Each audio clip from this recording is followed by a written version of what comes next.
Good morning guys, ngayon naman pala ay ipapakita ko yung driving skills na natutunan ko. Samahan nyo ulit akong tapusin itong video. Shoutout nga pala sa mga barkada kong napaka-supportive. Talagang pag pumaldo rito sa pagbablog ay hindi kayo mawawalan. Hindi rin magkakaroon. First and foremost nga pala adis, kamatis. Una sa lahat at hindi sa huli. Natuto nga pala akong mag-drive dahil ginusto ko. Sabi ko nga sa mga vlog ko kasama kami sa pagdi-deliver. Kaya pinilit kong matuto kahit natatakot yung driver ko. Shoutout ko na nga rin pala yung nagturong mag-drive sa akin kahit tatanga-tanga ako nung una. Butit mahaba pasensya niya. May team nga lang. Siya nga pala si Kuya Brian. Salamat nga pala sa pagtuturo. Baka may 1K ka dyan, pahiram muna. Balik ko na lang pagkasahod kay Meta. Isang buwan nga lang pala natuto na agad ako magmaneho. Sabi nga pala niya kapag raw nangaagaw ng manibela marunong na, kaya hayun.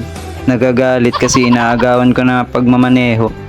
Isa rin nga pala sa magandang pag-aralan yung pagdadrive ng sasakyan. Bukod sa may pagyayabang ka na madali ka pa makakahanap ng trabaho.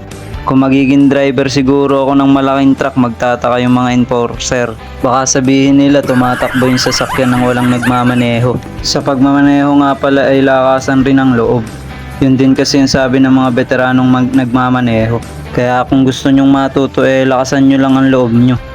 Ako nga pag nagdadrive inaabante ko pa yung upuan. Di ko kasi arok yung clutch. Ganun pa man natyaga ako hanggang sa naging madali na lang para sa akin ang pagmamaneho. Mahanga ako sa sarili ko dahil nakakaya ko yung mga bagay na akala ko hindi ko kaya. Maliit lang ako pero wala, maliit talaga. Pero tanggap ko naman at hindi ko kinakahiya. Hindi ko na para isipin at pakinggan pa ang sasabihin ng iba. Kasi kung tutuunan ko pa ng pansin wala rin mangyayari. Maraming oras lang ang masasayang.